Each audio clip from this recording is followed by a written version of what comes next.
इन दिनों छत्तीसगढ़ चुनावी रण बना हुआ है। यहाँ बीजेपी, कांग्रेस और आम आदमी पार्टी एक दूसरे को टक्कर दे रही हैं। आम भाषा में कहें तो तीनों पार्टियां चुनावी मैदान में लोगों को अपने वादे गिनवा रही हैं।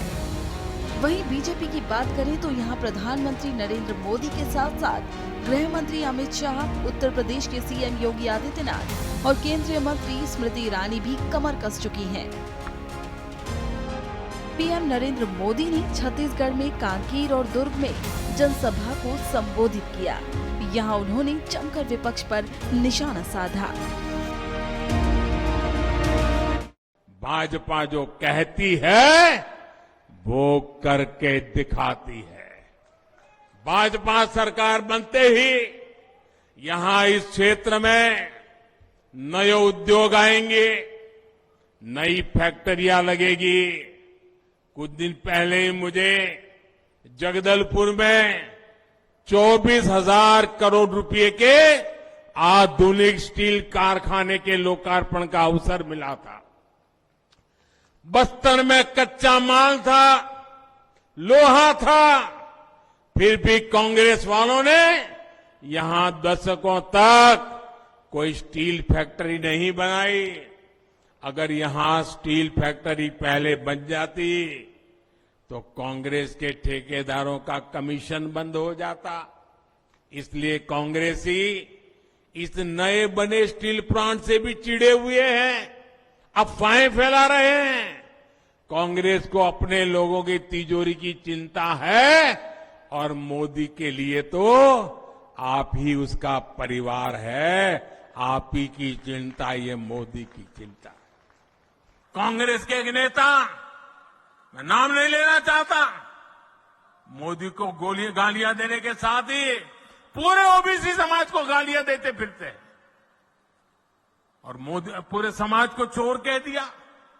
कोर्ट ने सजा ठोक दी और सुप्रीम कोर्ट ने भी सजा माफ नहीं की, जेल जाने की मैं थोड़ा मौका थोड़ा लंबा कर दिया है। बस मैं जानता हूं छत्तीसगढ़ का ओबीसी समाज, पूरे देश का ओबीसी समाज ऐसी कांग्रेस को कभी माफ नहीं करेगा।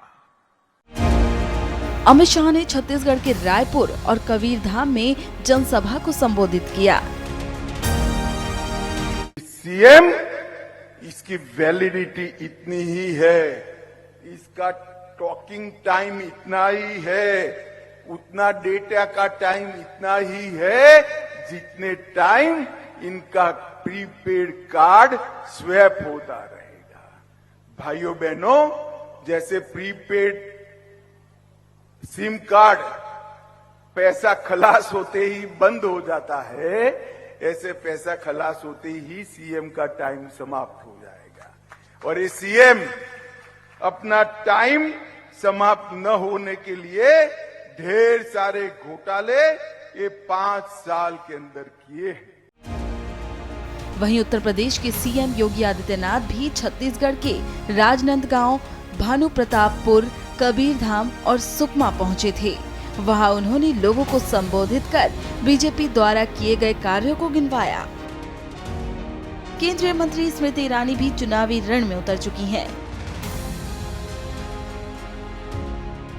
वहीं बीजेपी को टक्कर देने के लिए कांग्रेस और आप भी पुरजोर कोशिशों में लगी हैं। वहीं छत्तीसगढ़ के सीएम भूपेश बघेल को इन सब का कितना डर है, सुनिए। आरोप लगाए थे तो मैंने कहा कि किसी जांच एनआईए से करा लीजिए।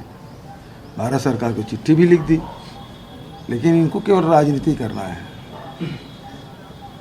घटना हुई है, भारतीय जनता पार्टी के जिला स्तर के पदाधिकारी की मृत्यु हुई है। पूरे परिवार के प्रति मैं संवेदना व्यक्त करता हूं, लेकिन लगातार हमारे फोर्स के दबाव के चलते नक्सली बहुत पीछे हो गए हैं। अब लोग आराम से अंदरूनी क्षेत्र में भी जा रहे हैं। कहीं कहीं छूट-फूट घटनाएं हो रही है, उससे इनकार नहीं किया जा सकता, लेकिन जो पहले वाली जो स्थिति थी और अब में जमीन आसमान का अंतर आया है।